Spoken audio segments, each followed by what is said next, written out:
I'm live. Yes, I am, very much so. Good evening, YouTube, Soul Tribe, the Ether, and the Cosmos. And no, they are not the same. This is your girl, Mighty Mocha, tuning in for tonight's Timely Tuesday, week 7. I'm glad for all of those who will watch this video at some time. When you watch it, it's for you.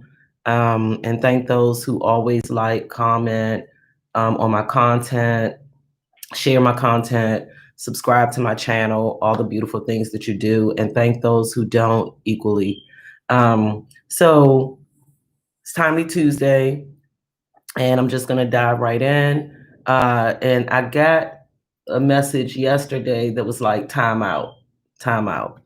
A timeout is needed. And I started thinking, yeah, but the timeout is needed, but it's also a timeout that's needed for us to tune in.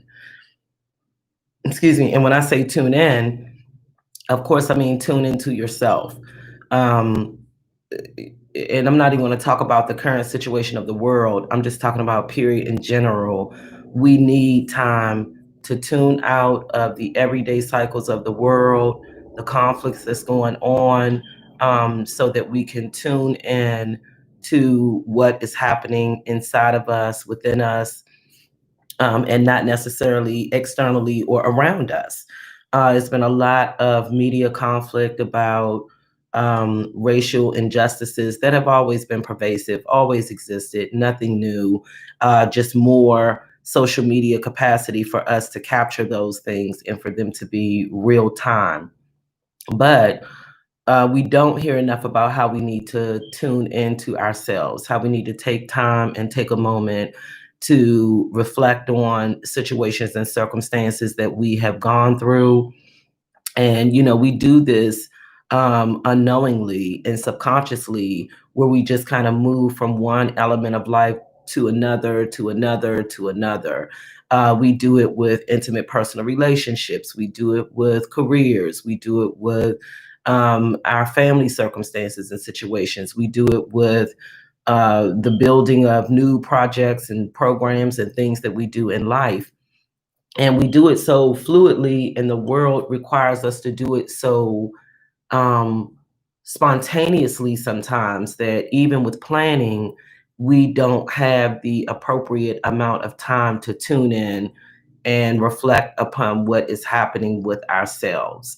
And I would encourage all of us to do this. Like, I'm making a more conscientious effort to listen to my body and to be aware of what my triggers are, and to find time to fine tune those things and take a deep dive into why I'm triggered by certain people, situations, and also being receptive to changing those patterns of behaviors and being more purposeful about how I engage with people, so that I have those moments where I can revisit a conversation, a situation, a set of circumstances, and say, oh, wow, I could have did this a little differently, or I could have done it, with a little bit more tact, or in situations where you can look behind in retrospect and say, I should have been a little bit more direct, and maybe this issue could have resolved itself a long time ago. Whatever the reasons are, and whatever the circumstances, my aim is to just tap into myself a lot more, tune into myself a lot more, be more present and aware of how my body is responding to situations and circumstances, because that will impact how I communicate with others. It will impact how I limit myself, how I grow myself, and how I know myself. And without the ability to take the time out to tune in, vicious cycles start to recycle themselves in your everyday life. And without you tuning into yourself, you're not taking the time and being responsible enough to question, why are these cycles so repetitive?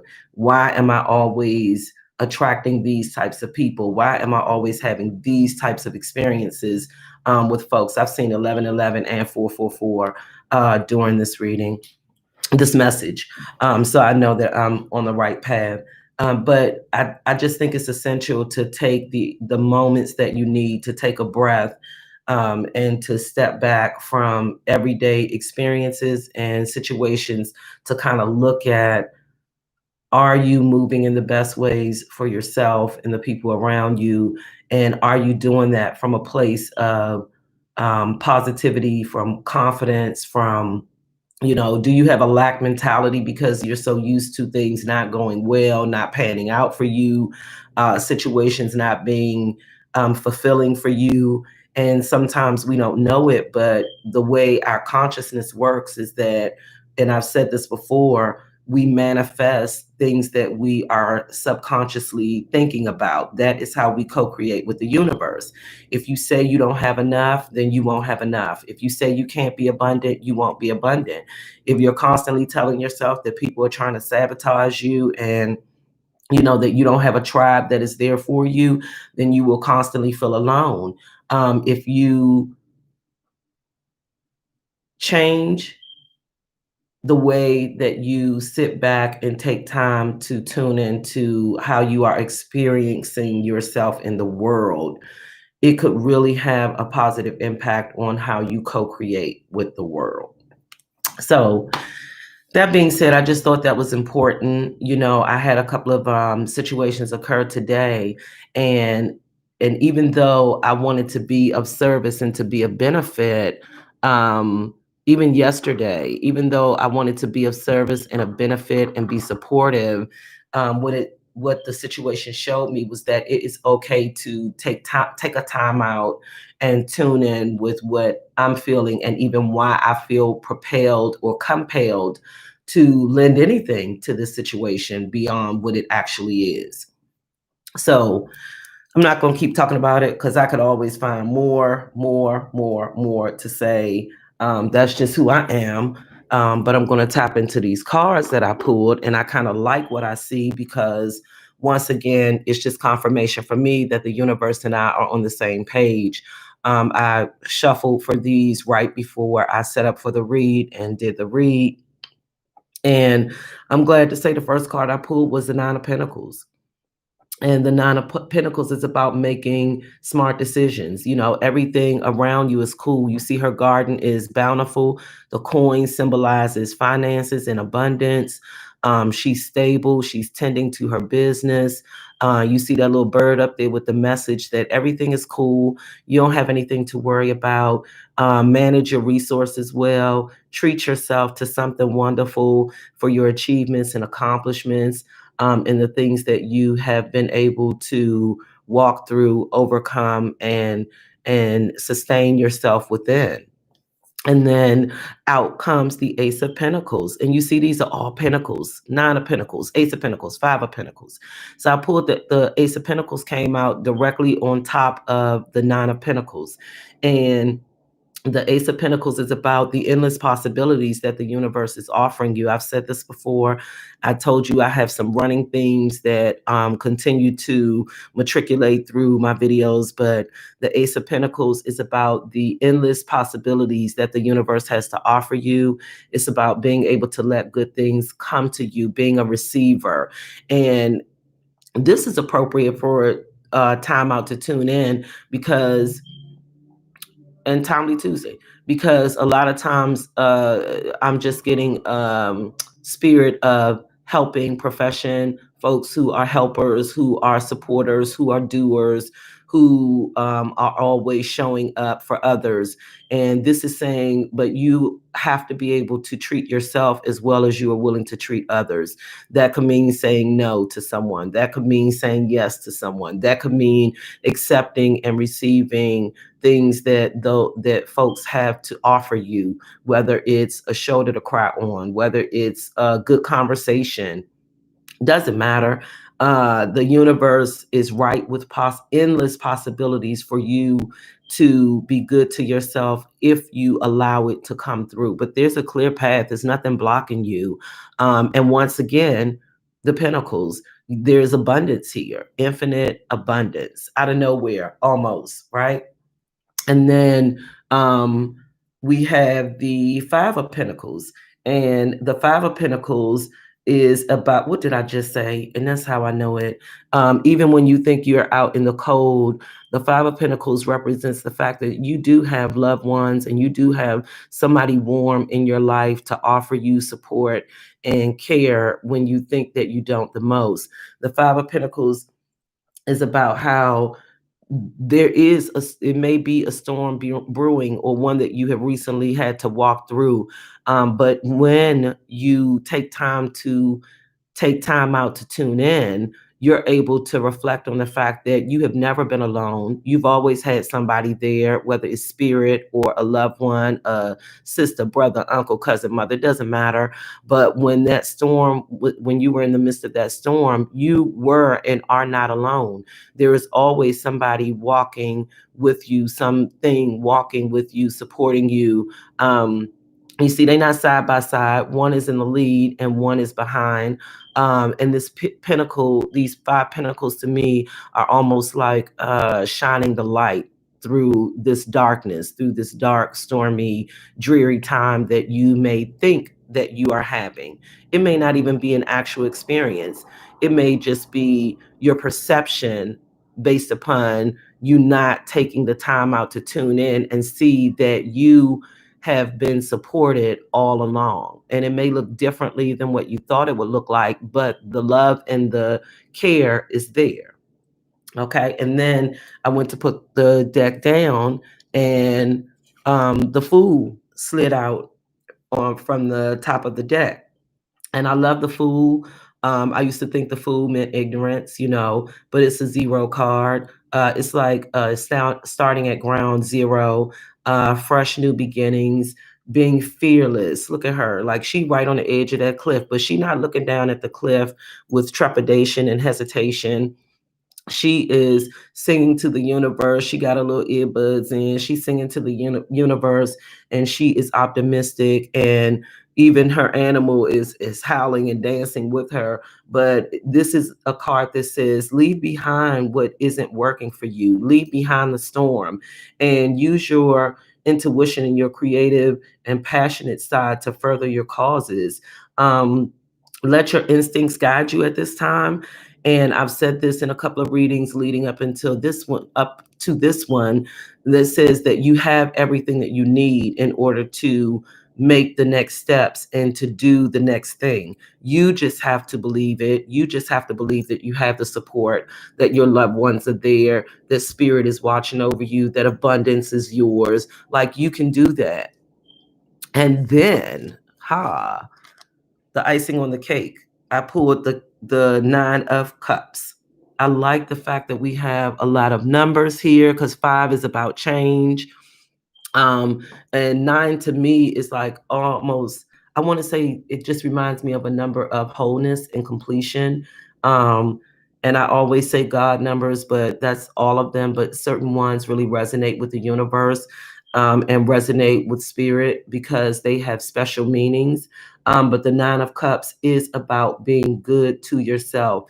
Look at her. She is propped up. Dress is fly, flashy. She feels good, sitting center stage. But this is about showing love to yourself and treating yourself for your accomplishments. These are redundant energies that are playing out in these cards. Showing yourself love for the things that your labor, for the fruits of your labor, for your toil, your work, the support that you have either been to someone or been willing to receive from someone to get to this point. And it's so funny. Sometimes folks don't like shuffling while you're live, but right up under that was the Star card, right? Just the magic card. She's able to pour into the earth, pour into the water, um, and divine things are possible and able to happen as long as she maintains her focus. Once again, we have looks like, I want to call it a stork. I always think stork when I look at it, which is just like right with and pregnant with ideas and possibilities. But she's in her most natural form and has assets that she is sharing with the world, on the ground and in spirit. Her energy is free flowing. She is protected and feels confident and comfortable enough to be herself as she divvies out what the universe is willing to receive from her. And I just always appreciate the star card. It's just one of the most mystical, magical, kind of like, the city is behind her. She's not focusing on that. Old things are behind her. She's focusing on this new energy that she has to pour into the collective. And it's an 8 card. It's about infinite. And you see the Roman numerals there, but it adds up to, when you break it down, it's an 8. And she has infinite powers, possibilities, and potential, he or she. So just know that. And right after that, yes, was the Justice card. So remember, you may have been in a storm. You may have been faced with some trials, some tribulations, but there is balance that is there. And the sword is raised high to the universe. It's going to cut away anything that is not serving you. And this is a 9 card. Once again, it's about completion, being made whole within yourself. But you have to be able to tune in to be aware of the things that justice needs to be brought balance to, and the things that you need to cut away that are no longer serving you. And then this was beautiful. I really appreciated this. After that was the Tower, right? Because sometimes, like we have here with the Justice card, sometimes you aren't willing to shave away those things that are burdensome, right? And you may be so used to being in the storm that you found it kind of comfortable, and don't want to walk, and don't want to accept that there are new potentials, new possibilities, new things for you to gravitate towards. And so the Tower sometimes has to burn away all of those negative energies in order for you to take your rightful seat on the throne, and in order for you to um, uh, get out of situations and walk away from situations, once again, that are no longer serving you. And this is like a 7 card, and it's real, it's like, it's a divinity card as well. And it just means that you may have some work to do, but whether you choose to do it or not, the lightning is going to strike, and it's going to burn away, force you. Either you could do this by choice or by force, but it's going to force you to have to see yourself and see what the guiding principles are that you are allowing, what you're putting your fruit into, how you are tending to your garden. And then right after that, yes, the Judgment card was there. And this is a decision that is going to be made. 1010, it's about completion. A decision has to be made, but the universe may make it for you. But a judgment is definitely being made against either you or some energies that have been around you that have not allowed you to feel, not that it's real, but to feel like you can't live up to your potential and accept what the universe has to offer you. So a judgment is going to be made, and balance is going to be restored, and energies are going to be righted, right? Whether you want them to or not, that's what's going to happen. So prepare yourself. And Ah, okay, confirmation. And then the Hierophant is right after that. And the Hierophant is all about you having not one key, but you got 2 keys, right? You have 2 keys here. You have knowledge, you have wisdom, and you have, this is a 5 card, change. You have the ability to make change, and change is going to be made whether you like it or not. So it's best that you use your gifts, your talents, the things that you know are best suited for you, to make the changes that are necessary before they are made for you. And situations, yeah, here we go, situations could come rushing forward, but you have the mental clarity. The white horse is always about mental clarity and strength and agility. But and the sword is to the sky, it's receiving the blessings from the universe, but this is going to be fast moving energy. So you may see some changes on the horizon very soon, whether you like them or not, and they're going to come rushing through, and you're going to have to make decisions. You're going to have to make judgments. You're going to have to either make them or accept them, one or the other. I don't know why I'm hearing that. Like, you're going to have to make them or accept them. And then the Page of Cups was right behind that, and the Page of Cups and the Six of Cups. So there's an offer. Somebody has something that they either want to offer or should be receiving. But the page is kind of like young and immature and not so stable and not quite certain if they want to offer these six cups. And you see one is bountiful, but these other ones, they're kind of empty. And so just be sure that whatever offer it is that is before you, that is around you, the energies, that you are taking time out to tune in so that you can make choice decisions. You can make those right decisions that will protect the fruits of your labor, and your abundance and your legacy, your pinnacles that you have managed to create, and make sure that you are letting good energies in and good things come to you, and that you are being um, receptive to the support that is there for you, and relinquishing yourself of feeling victimized by whatever energies may have been playing out before you. And we had the Fool card. Just be sure that you are fearless in the fact that you have all the tools that you need, and show yourself love, respect, dignity, self-care. Like, provide the things that you need for yourself first and foremost, and show up for yourself just as you would show up for someone else. Okay? So this Timely Tuesday, I'm appreciating it, I'm receiving it, even for myself, and I hope that you are as well.